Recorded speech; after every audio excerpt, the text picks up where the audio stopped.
July 18th, 2023 NXT. And we've got a new North American champion. A new Judgment Day is upon us. And this is the Wrestling Inc. podcast. I'm Glenn, joined by Alfred. Issa's having power issues tonight. But we are here to talk about the reign of Judgment Day expanding now into NXT. Alfred, heck of an end to his show tonight. Wild ending, a huge pop, legitimate shocked reactions.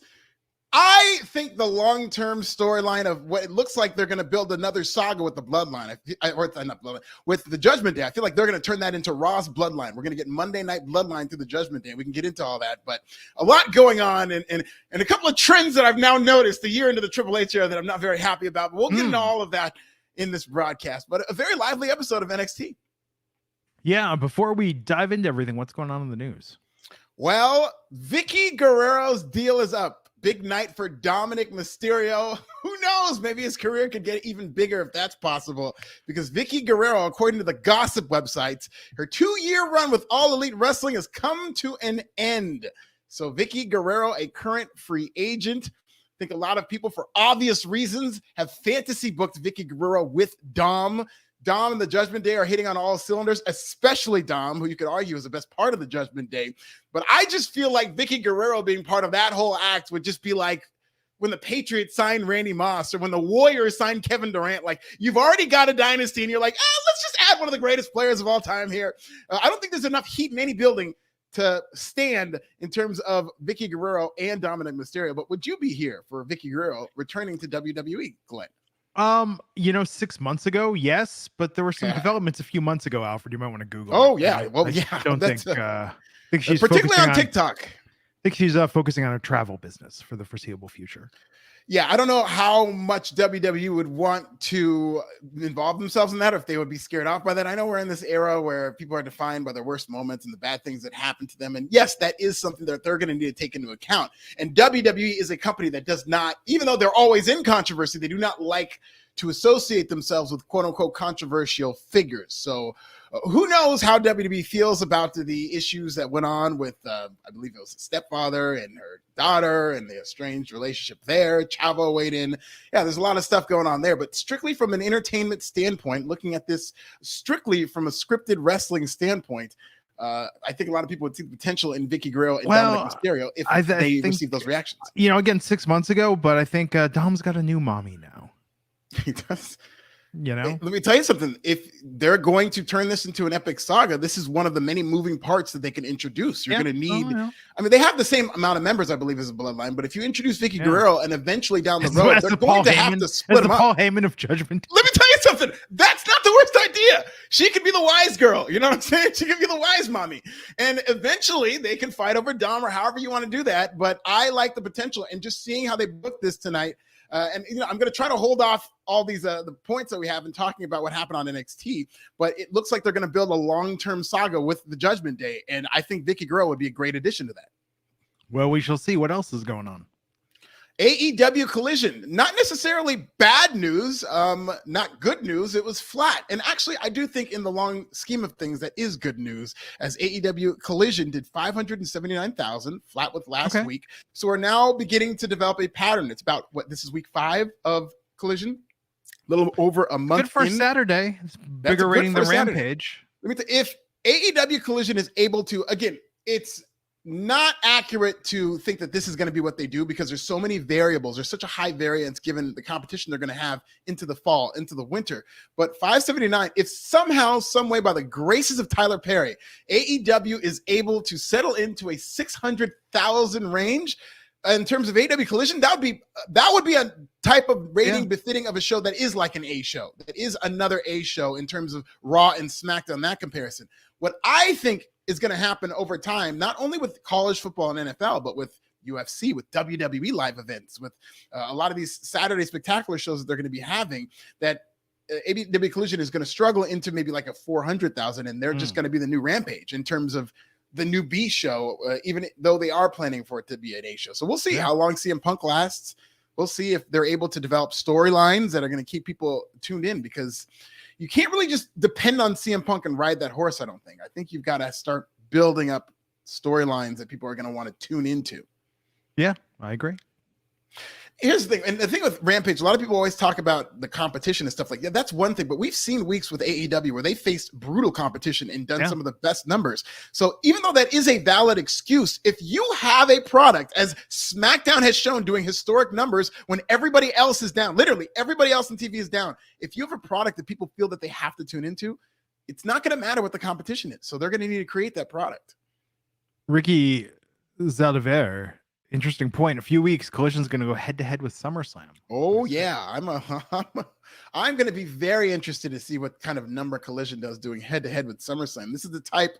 It's funny because WWE has run PLEs not necessarily against AEW, but on the same day to bring out their audience. And now it's going to happen, and it's not necessarily WWE counter programming. It's that AEW decided to go to Saturday nights, and we're going to finally get head to head AEW versus WWE. Obviously, it's not a fair fight. It's SummerSlam. Arguably the second biggest show of the year, at least their third biggest show of the year. And it's going to be a loaded show. And would you like to predict the number right now, Glenn? They did 579 with no competition. Who knows what things can change around August? They're going to be doing a build to All In, so they're going to have some storylines in full swing. What do you think it's going to do? I think they're going to throw something at it, and I'm going to guess 375. Ooh, you know what? That's around where I think it would be. I'll say 350. Okay. Which, you know what? It's not a good number, especially for a Collision show, but it's, I mean, hey, you just got to survive, man. Yeah. What else is up? Let's do a fun story, Glenn. We're going to end because we're talking about NXT. Booker T, of course, the color commentator of NXT. And it's on-site season if you're Booker T, because Booker T has accepted Ryback's challenge to a fight. Booker T was on his podcast after Ryback publicly challenged Booker T to a fight. And Booker T said, and I'll do it in my Booker T voice, Ryback isn't going to beat me up. Just wanted the elephant out there in the room. I'm not scared. I'm not running. Booker T then went on to say, this is what I need Ryback to do. Just go out on this platform and say, anytime I see Booker in public, it's on. The green light, both of us, and nobody's going to get sued.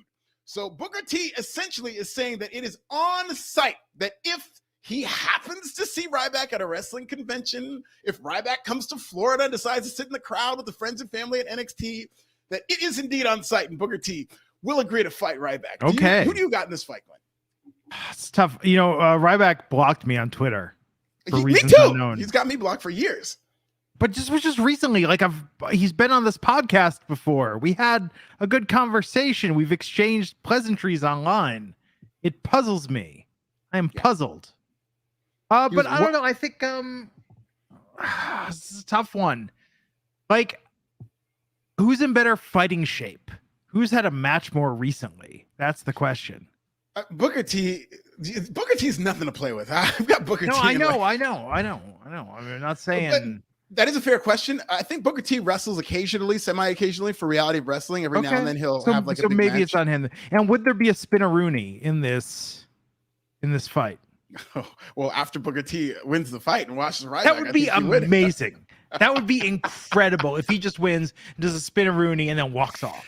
You talk about insult to injury. Like Ryback could never show his face in public if that happened. Oh, that would be epic. Yeah, Ryback hasn't been in a ring in a long time, so I think Booker. And lest we not forget that Booker T fought Batista in a shoot fight, and by all accounts, he beat Batista. And Booker T's a bad man. He's from the streets, and he doesn't play. He's from the streets. Play about his. Booker T says that it's on site. Ryback can say everything he wants. I think at the end of the day, I think it's so ridiculous when people physically threaten each other over fucking wrestling. But that's fans that I'm talking about. When it comes to the wrestlers who start to get heated and escalated, now it's a little entertaining. But still, I don't want to see people fight over wrestling. But if I had to pick, I would pick Booker T.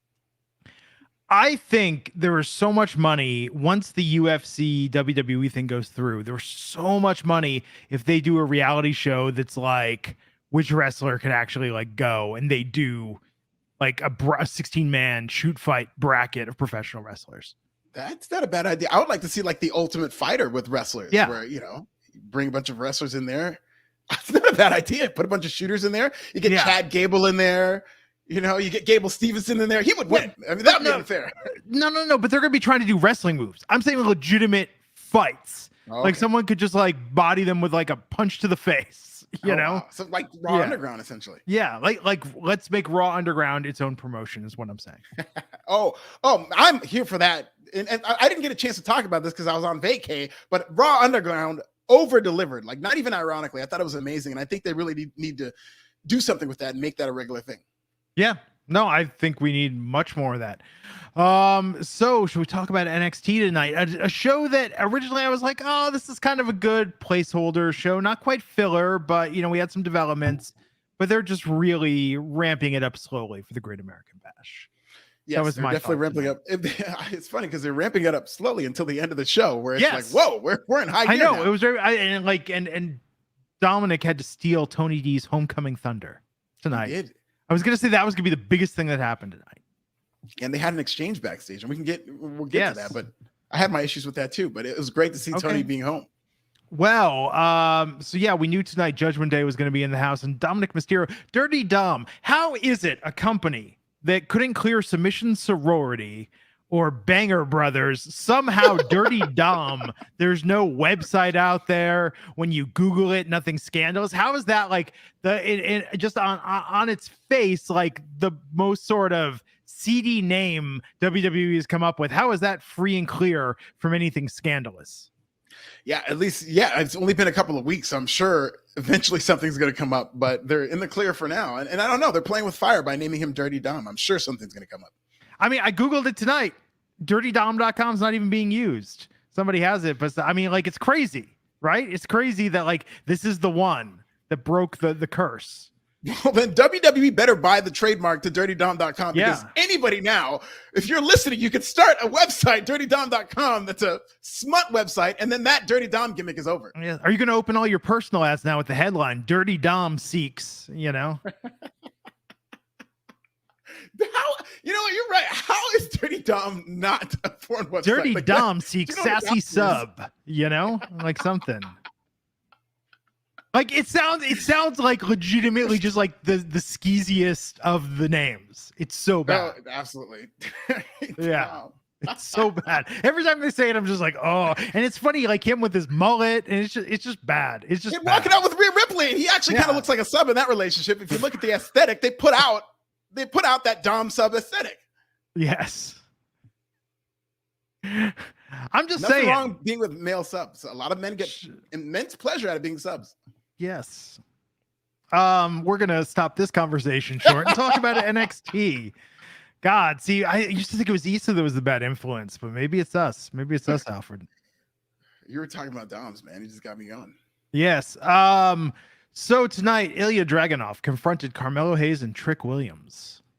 What did you think of this segment as this feud continues to build towards the NXT Great American Bash and the championship match between Ilya and Carmelo? I will say I like the commitment, but something was off about this in that, like, Carmelo was just kind of playing it cool and delivering his lines very cool, and I thought he was fine. But Ilya was a little over the. Ilya was like Shakespeare in the Park. Like, he was performing this just kind of like high school drama theater type, to be or not to be. Like, he was way over the top. Like, I felt like it was oil and water the way their energies were going back and forth. But I'm looking forward to the match, which I guess is. This will be a very good match. I don't think Carmelo's losing that title, but this will be a very good match. Yeah, this is going to be an excellent match. I have no doubts in my mind this is going to be a great match. It's just, I don't know about this segment. I just felt like they were both on two different pages from an energy standpoint. And, I mean, doing the math on what happened tonight, I feel like Wes Lee could be the one to take that title off Melo. Oh. When Melo gets the call up. I could see. I wouldn't mind that at all. I hope Wesley gets that title back. Maybe this is just like a detour that they're doing, but another conspiracy theory, maybe they just want that NXT North American title on TV so that they can continue to promote the brand of NXT and people can continue to take it seriously. But at the same time, you keep beating NXT's champion. How seriously can this take us? Yeah, I didn't think that was going to happen tonight. I'm still just a little bit in shock because it seemed like Wesley seems so untouchable.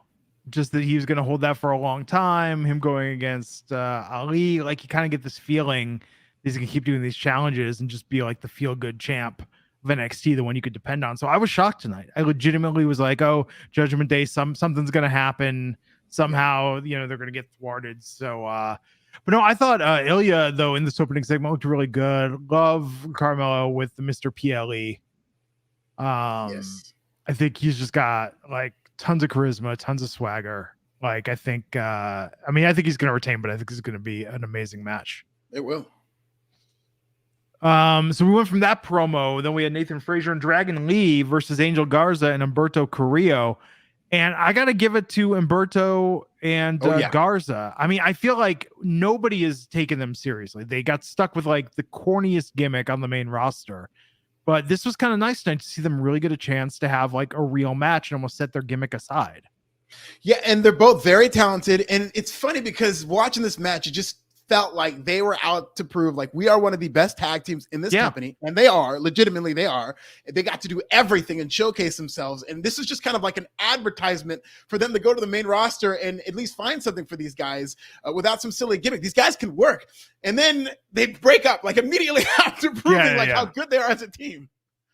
Well, the problem, I mean, the main roster, it's like having those unified tag belts. It's like there's only so much you can do. There's one feud that matters, right? In the main roster tag division. It's unfortunate, but that's just the situation we're in. So I think tonight, this was a really good match. I mean, Frazier and Lee winning, makes all the sense in the world. They're phenomenal together. This was just some great tag team wrestling. Yeah. And Faraz and Leon, I guess, were being the cheerleaders there, and they're associated with Frazier and Dragon Lee. So it's interesting. I, as much as I don't like seeing Angel and Humberto break up because they're such an awesome tag team, they're awesome workers. So them feuding and having matches together, especially as cousins, they're going to have great matches. They're going to hit each other hard and it's going to be fine. And I think them having a match is just as enticing. It's just that they were so good as a tag team tonight.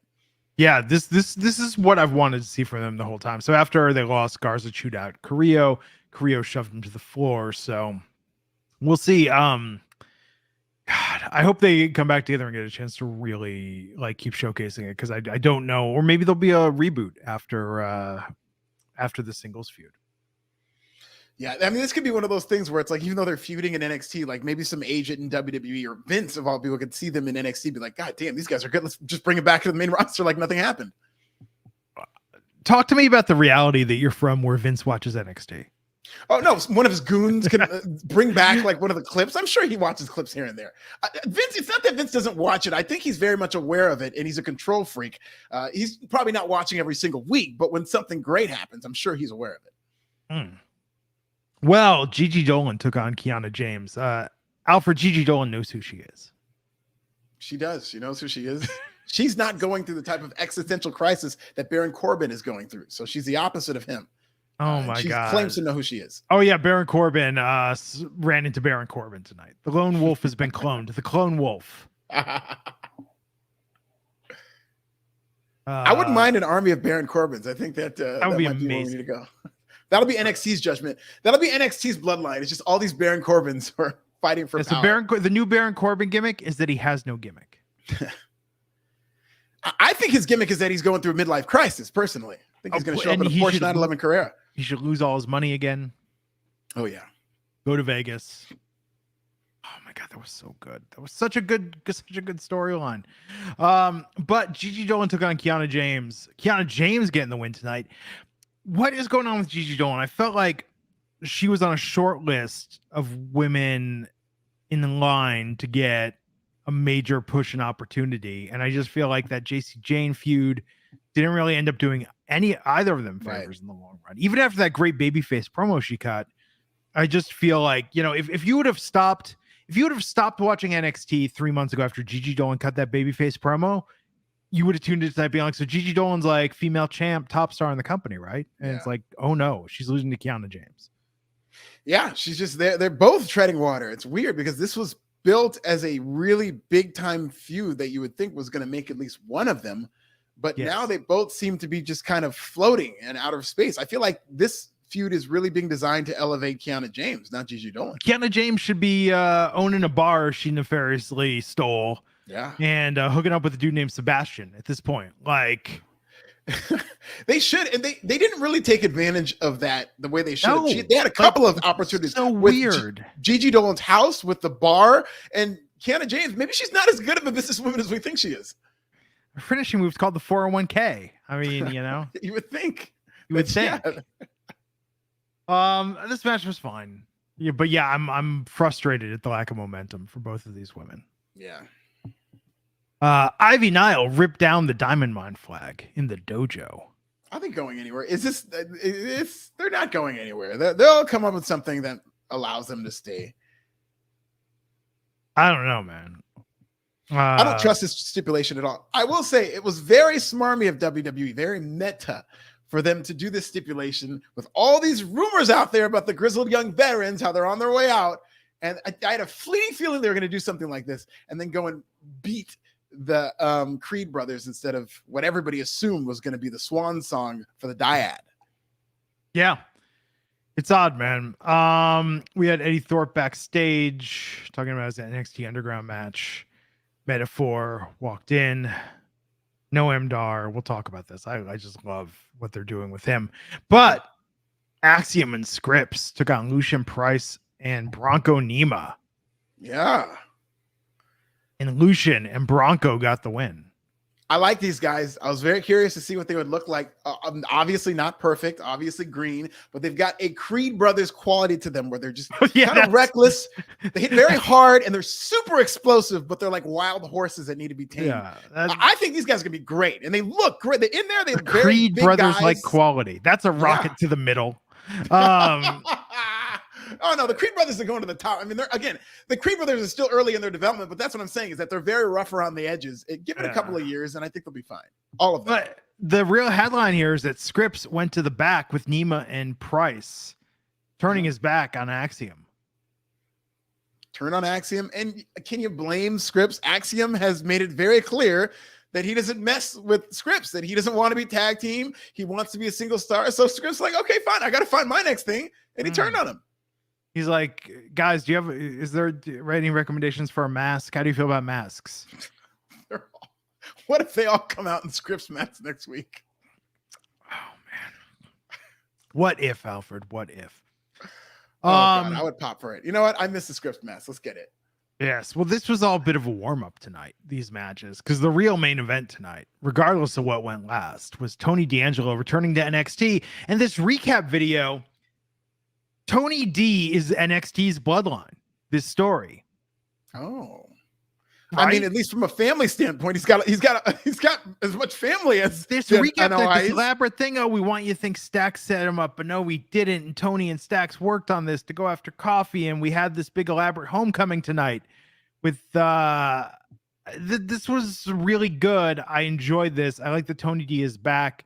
I like that they're going to face Gallus for the championships, the tag championships at Great American Bash. I think that's going to be good. I think Tony D's finally going to get it. Tony and Stax. Me too. But this was just a great moment tonight. The storyline has been going on for so long, and it was nice to see this culmination. But still, we were robbed. The trial of Tony D'Angelo would have been epic. Yeah, and there are a few plot holes in this storyline. I love that Tony D is home. I love the fact that they are committed, and at least they try. That's what I can say. They really try to make this make sense, but it doesn't. This whole entire story is a huge hole. Yes. So Tony D, because he was in jail, Stax had to make everybody think that he was going to screw over Tony D so that they can get him out. It doesn't make any sense how this would have any jurisdiction over the legal system of America.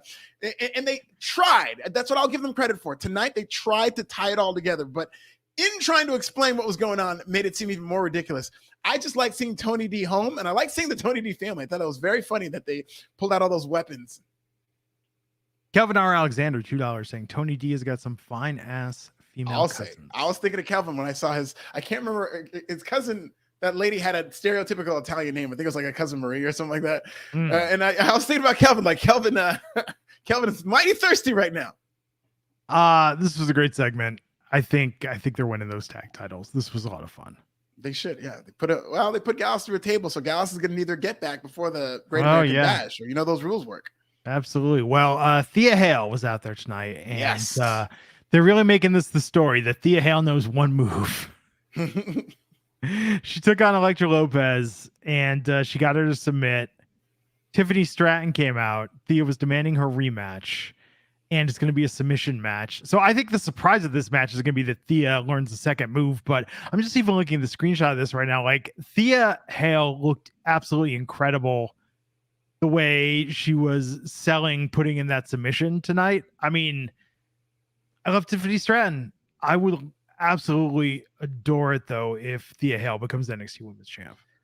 Me too. I wouldn't be mad at the decision. I don't think they're going to pull the trigger, but Tiffany Stratton still, I mean, they're chanting "You tapped out," and she didn't like kind of stop to let them chant, and she seemed kind of thrown off by it. This moment might be a little too big for Tiffany Stratton at the moment. There's no doubt in my mind she's going to get every opportunity to be a top star, but Thea Hale feels like the hotter star right now. When you see them in the ring together, people are thirsty for Thea Hale to win that title. Thea Hale just feels like a character who's fully complete and ready. It's funny because Tiffany Stratton is a fully formed character too. It's just since she won that title, it's almost like she's the only person who doesn't believe she's champion. Yeah, it's very odd. Would this make her the youngest champion in WWE history? I think like in the history of the entire company, it yeah. might. Probably, yeah. We'll have to look that up, but I think so. She's what, 19? Yeah, that would be a very almost 20. That would no. Nicholas. Remember Nicholas? Oh, that's right. Nicholas was Braun Strowman. No, Nicholas is the youngest. Well, the youngest singles champion in WWE history. But this was good. This was a quick match. It was all it needed to be. In Thea Hale over Andre Chase was off tonight because he's out scouting talent for Chase U. Oh, of course. I like how they notified everyone he wasn't going to be there tonight. Yeah, I mean they have to, otherwise people will be concerned. Yes. Dream Realm Studios $2 saying a big Glenn popped hard when Scrypts turned heel. I mean, I gotta be honest, like the Scrypts thing is continued to be it's less silly, but I actually liked him and Axiom together. I thought they were a pretty good pairing. Yeah, me too. And that's two tag team split ups like in the same hour. So and I'm looking at the Scrypts and Tony D'Angelo segment, like they're not gonna do this again, are they? They're not gonna like throw us for another loop and have one of these guys turn on each other, but they already have the tag team title matches. So Kelvin R. Alexander $2 saying looking forward to seeing Tiffy's submission game. I think submission match is a good stipulation to have, and I guarantee you this match is going to have some good substance to it. Yeah, and I feel like Tiff's going to win with a dirty submission with like not necessarily Thea tapping out, but she's going to knock her out with like a loaded purse or something like that, or a brick, and then like a brick tap her out the way Stone Cold went out at WrestleMania 13. Yeah, we'll see what happens. Oh man. I think that this is just gonna be a lot of fun. And speaking of a lot of fun, I think Scrypts with Bronco and I think I already forgot the other guy's name, but I think that's gonna be a fun stable. I think they're gonna be a lot of fun together. Yeah. It's just like you're probably gonna get them throwing Scrypts around, and those guys seem very strong. Just watching them in the ring, I hope they seem strong again, like the Creed brothers, where they don't know their own strength. And I just hope they don't throw Scrypts to like Fort Lauderdale. Well, what did you think of Eddie Thorpe taking on and losing to Oro Mensah tonight? Oro Mensah with Metaphor and Noam Dar. Now NXT even saying this is like a Weekend at Bernie's gimmick. He's just in this catatonic state. It's very funny and I love it. And the Metaphor seems like the babyface in this feud. I was rooting for Oro Mensah. I'm glad that he won, and I felt like the crowd was with the Metaphor in this. Eddie Thorpe, they haven't really. I mean, they've told you a story and stuff like that, but there's just something missing there, and they haven't really done enough to make him as this like beloved babyface. And the Metaphor is just a funny group. They're doing a lot with them. First, they had the cup, and now they're really kind of playing off on that by making Noam Dar catatonic. And I think it's all very funny. I think everything they touch is gold. Yeah. This was a really fun match tonight. Yeah, it was fine. It was fine for what it was. And it looks like they're going to be doing Eddie Thorpe versus Dijak, which I'm not the biggest Eddie Thorpe fan in terms of his NXT reincarnation, but this guy can go, and him and Dijak should be a really good match. Mm-hmm. Hopefully it's an NXT Underground match. Oh, yeah. I'd be here for it. But I think with Noam Dar, whatever snaps him out of this will be very fun. Yeah, it might have to be the Heritage Cup, like when he sees or touches it or smells it. Amazing. He'll drink from the Heritage Cup and be rejuvenated, you know? So we had a video of Dana Brooke training with Kalani Jordan, and what did we see? Some front flips, some standing front flips. Synchronized. That was a nod to us. Yeah, Dana Brooke gets to be a gymnast again. Like they've not let her do this for years, but now they've got this other gymnast coming in. They're like, hey, you can do flips, right? Why don't you do flips with this girl? It would have been great if she just would have turned to her and said, why did you stop doing the standing front flip as part of your entrance? It's coming, man. It's coming. Inquiring minds. No, this was a fun little video, and it's good to see Dana Brooke in this kind of mentor role. Yeah, I like it. And it's probably going to lead to her turning this lady. And I think it'll be fine. Kevin R. Alexander, $2 saying bum ass Noam is better than bum ass Corbin.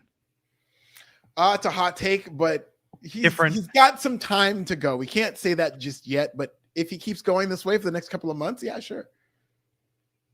So we saw Roxanne Perez, NXT Anonymous, posted a video of Roxanne Perez backstage talking to Booker T. Booker was not happy about this. Booker T felt like he was going to fight one of these security guards because they didn't protect him from the anonymous account. Well, and then we had the video. They had to be separated. Roxanne Perez and Blair Davenport. What did you think of this promo build up between them? Okay, so I thought we were getting on site Roxanne like last time, where she cut the interview and then she went and attacked. Yeah, absolutely. So if you didn't watch this, Roxanne walked off, and then they stood there focused on Blair Davenport for about 20 seconds. And you're waiting for her to be on site like she did last time. Yeah, and it didn't happen. It was very They outsmarted themselves with this because it just made Roxanne look bad. It made Roxanne look like she was. It's funny because last time they did this with Gigi and JC, Roxanne pouted and walked off. And I remember thinking, wow, that's way to bury your baby face. She looks kind of like a powder, like a child. And then she came back and fought him. And it's like, okay, that's good. This time like a child. It was the opposite. Yeah. I was waiting for her to pounce and get back. And she didn't. She just pouted and ran off. So weird. But speaking of looking like a child, they should not have Roxanne stand next to Booker T backstage like that. Oh, yeah. He's twice as tall as she is. He looked 7 feet tall. And it's funny because Booker T and Roxanne seem to be the first people to take exception with the fact that they're being illegally filmed. Everybody else, we're always seeing these anonymous segments and nobody says anything. And Booker is like, who the hell are these people filming me while I'm talking? This is not a promo.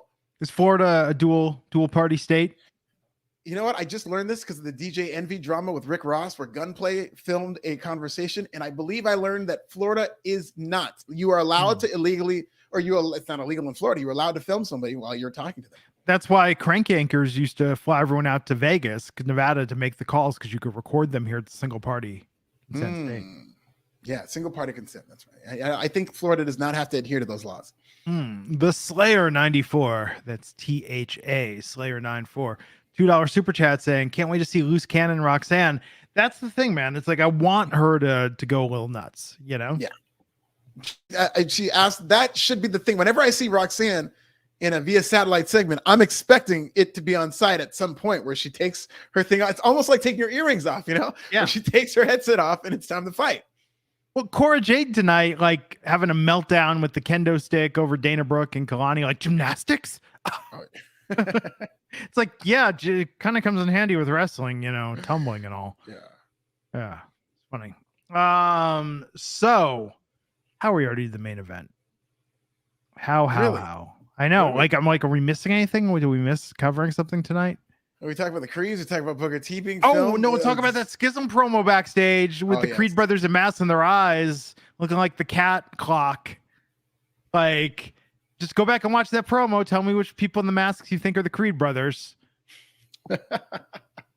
Yeah, they're not going anywhere. They just did this to screw with the internet and all these fans. And one thing we didn't talk about is Gable Steveson is going to make his big announcement. Right. And that's another thing that's kind of like this internet, when's Gable Steveson coming along? And so now he's making an announcement. Listen, Gable Steveson, I think he should have a manager. He's just not there yet as a speaker or whatnot. But I think if you want this guy to be a heel, he goes out there next week and he says, I'm coming to NXT in 1 year after I train for the Olympics. Oh. And he just have him troll people. I mean, he should probably do the Olympics, right? He should, but he's already got the gold medal. I mean, is WWE really going to wait around and keep him on payroll for another year for him to go to the Olympics? I think it's time to shit or get off the pot for Gable Steveson. I mean, Damon Kemp has already passed him up a couple of times, and I would like to see Gable Steveson now start up in NXT. Okay. Selfishly. We'll see what happens. We'll see what happens next week. We did get a little backstage walk by with Tony D and Dirty Dom, which I hate saying that. Just Dirty Dom. I need to bathe after saying that. What did you think of Dominik Mysterio and Tony D crossing paths finally? So they had an interaction here, right? And the whole thing with Dom, the heat for Dominik Mysterio is that he's a fake gangster, right? He went to the holding cell for 24 hours and now he's got all this street cred. Whereas Tony D, the heat with him is he's a legitimate not only is he like a criminal, he's a world-class crime mob boss. And they have this exchange as if like, yeah, we come from the same place. Like, I believe he said, maybe I didn't see this correctly because I was eating some chicken wings, but from what I understood is that like, oh yeah, I think his name is like Manny and the Tank or whatever. They happen to know the same person. That does not add up with the way WWE's telling their stories. Like there's one jail. Exactly.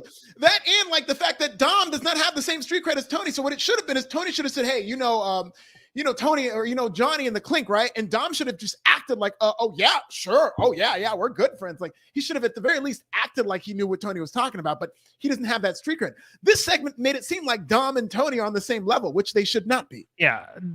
Tony D was locked up in Florida. Dominik was arrested outside Rey Mysterio's house, which is in Chula Vista, California. Yeah. This is very off. I was looking forward to their interaction just so that Tony D can expose Dom, as a fake gangster. But like they made it seem like no, Dom was actually in the Clink. Maybe Tony goes for that championship. Oh my God. Could you imagine if they have a prison match? I'd love it. Penitentiary jailhouse match. Yeah, absolutely. That'd be amazing. Wow. Hey, so we're coming up on the anniversary of the SummerSlam jailhouse match between the Big Boss Man and the Mountain. Oh yeah, and that's one of the most viewed SummerSlam matches on YouTube. Well, so WWE can run that back. So we had Judgment Day there tonight. We saw Rhea and we saw Dominik. We knew that Dominik was going to challenge Wesley for the North American Championship in the main event tonight. Now, because all of Judgment Day wasn't there, so we thought, I was like, okay, this will be a fun match, but something is going to happen to where Dominik Mysterio doesn't win this.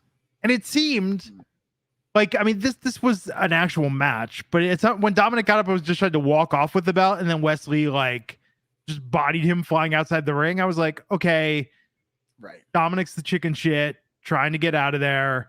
Wes is going to drag him back in and beat him clean, and that's the end of this. And Dirty Dom tried, but this is what happened. So then when Judgment Day showed up and interfered, my thought was, well, maybe MSK gets back together. Maybe somebody runs out. Wouldn't it be great if Matt Riddle would have run out? I'd love that. Yeah, we had something to thwart Judgment Day. That's what I thought was going to happen. And maybe we're going to set up a bigger match down the line with more people. So when Judgment Day interfered, and then West got knocked out, and Dominik got the pin and the win, I was very shocked by this. Yes, you were not alone. Never would have thought this would have happened. But I guess it makes sense, though, because we've been talking about this, and I think we have to maybe recalibrate how we think about it. Because, look, when they send Dana Brooke or Baron Corbin or Mustafa Ali or some of the talent that they've sent to NXT, yes, it's a name, but it's normally not the hottest current name. Seth Rollins coming down there to fight Braun Breaker, that was a huge deal. It was probably the biggest, like, top 5 biggest things that have ever happened in NXT. Seth Rollins. So given how much heat Dominik Mysterio has, given how hot Judgment Day is, given everything that's going on with Priest in the briefcase and Rhea being champion, it seems like, well, they wouldn't possibly want to involve them on a weekly basis on NXT television. But here we are. Dominik's the champ. Maybe he won't be there every week, but this is the biggest ongoing commitment they've made from main roster, like hot talent ever. Yeah. I think they're dedicated to heating up the Judgment Day. They're seeing the success with the Bloodline, and they're seeing just how much the rope opera and the storytelling is really starting to connect with people. And I feel like they think they could recreate that with the Judgment Day. And you're seeing Rhea Ripley's got a belt. Damian Priest, Money in the Bank, Dominik Mysterio, North American title. And I really do think that Finn Balor is going to beat Seth Rollins at SummerSlam for that world title. Yeah. To now you've got this hot group where everybody's got a trophy. And at the same time, the two alphas, one has a world title, the other has a Money in the Bank. And you start, and I hope they slowly tell the story of when is Damian going to cash in, and they build that to a fever pitch where maybe even by WrestleMania, you get the cash in, or if not later. But I really do think they're going to try to build an epic saga with the Judgment Day. And I think Dominik winning the title was just a part of that. And people don't realize that Vince McMahon is descended from Noah, who built the Ark, which is why Vince has to have 2 of everything. And if something is working on one brand, he has to have an equivalent on another. Yeah. And I mean, you can't blame him. And you're absolutely right about Vince in that way, where, and especially WWE, they love overdoing things like that. But if it ain't broke, don't fix it. And this is, not only is it not broke, the bloodline has succeeded to literally dating back to because we like to throw around the word record and stuff like, yeah, Roman Reigns is in a historic reign, but there are people who've had that belt longer, and he has not defended, he's 5 times he defended the title in like 6 months or whatever. We don't have to get into that. But this is legitimately, in terms of ratings, literally record ratings in terms of the highest rated wrestling program in the history of this business on network television. Of course they're going to try to recreate. It's like, okay, so people are really resonating with these stories that we're telling. Well, let's tell another story through the Judgment Day. And I think they're going to prioritize these groups, and I have no problem with it. So this was a shocking upset tonight, but this is going to be big because I think we're going to see that NXT champion, that North American Championship, appearing on Raw, on SmackDown, wherever the Judgment Day goes. And it's going to get more eyeballs on NXT, which ultimately is a good thing. I don't know how long Dom's going to hold it, but I wonder, I mean, Tony D would be my pick, but that's not going to happen anytime soon. You don't think so? Because he's going for the tag titles. 50-50 with Gallus. Gallus keeps beating everybody. So I think Gallus might be having a long reign. So I would not be surprised if Tony D and Stacks did not win against Gallus. And if that is the case and Tony D is freed up to go for that title, I think Tony D is the perfect choice. I think the story of Tony D being a legit mob boss against this kid who got in the 24-hour holding cell is the perfect story. They're perfect foils for each other. I love that. Those promos. Can you imagine Tony with the jailhouse gossip? Yeah, because there's one jail in the whole WWE universe. Yeah, that could be good. That could be really good. It'd be unbelievable. Now let's talk about the bad, because Wesley lost. He dropped the title. Carmelo Hayes, they beat him twice. We're coming up on the 1-year anniversary of the Triple H era, and black men have been struggling immensely. We just had the Street Profits come back to TV. We just had Bobby Lashley come back to TV. Not too many highlights for us. So I'm paying very close attention, and I'm just noticing how much de-emphasized. Because listen, I'm not saying that Vince McMahon is a saint or anything. He's got his flaws. We all know he's got his problems, right?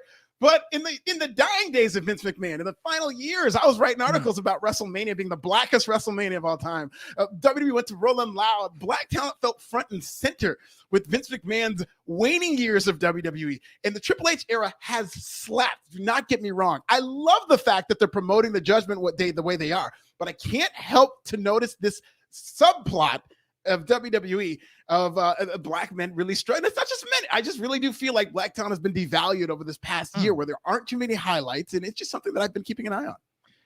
I mean, I think Wes first in line for the NXT championship in my mind.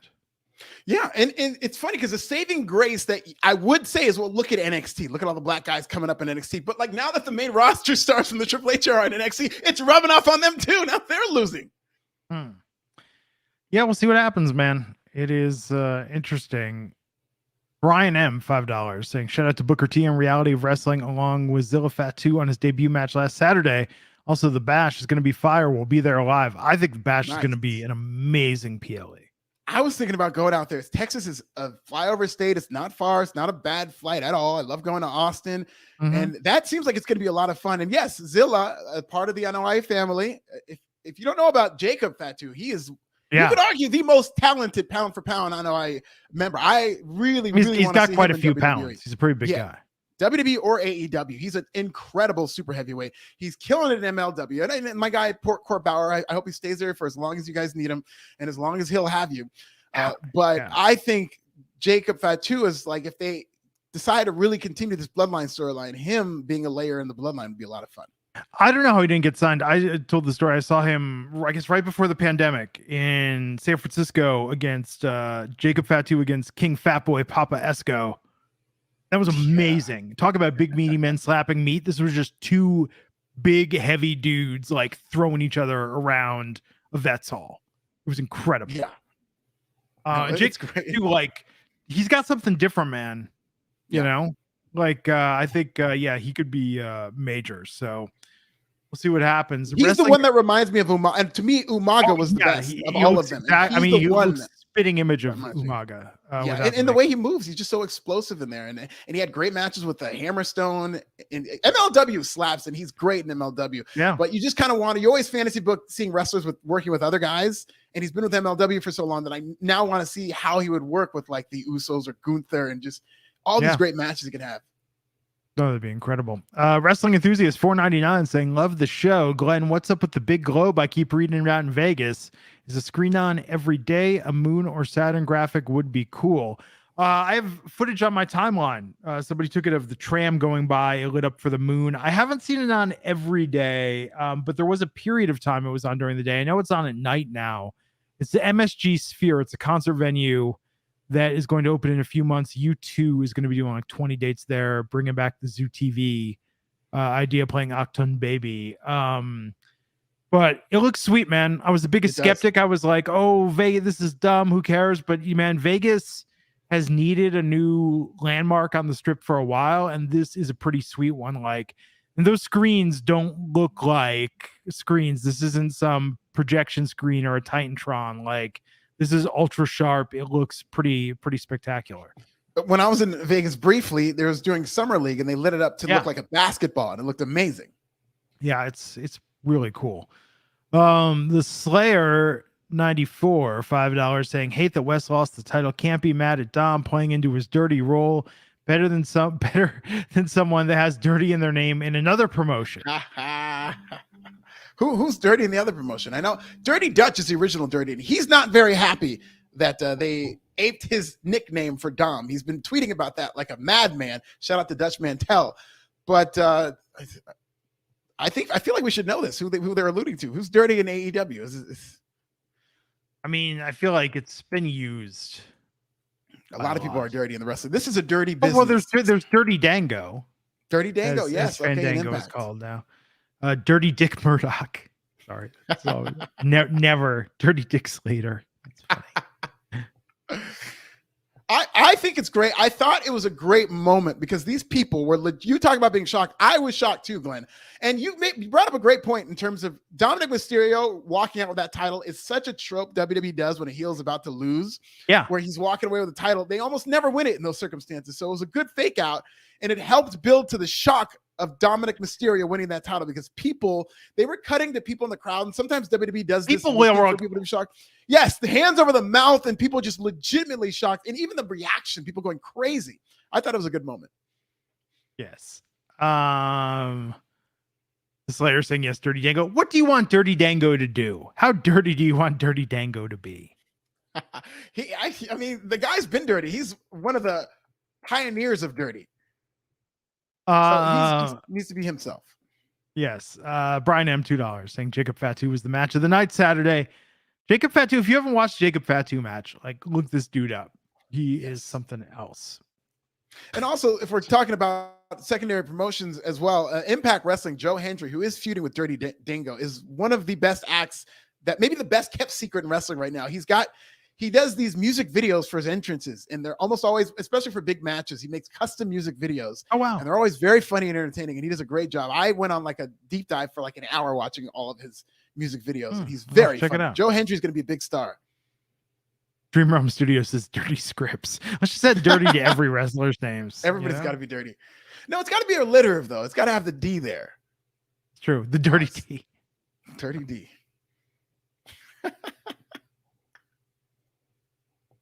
Well, let's shut that down before it gets out of hand. But hey, everybody, that's NXT for tonight. We're going to be back here Friday. Issa should have power then. Thank you everyone for hanging in. If you like the show, like, share, subscribe, leave us a comment, leave us a rating and review. This was fun. This was good. I'm still processing that Dominik Mysterio is the NXT North American champion. I know. It'll sink in one of these days. There we go. Dirty Dana Brooke. Now we're talking.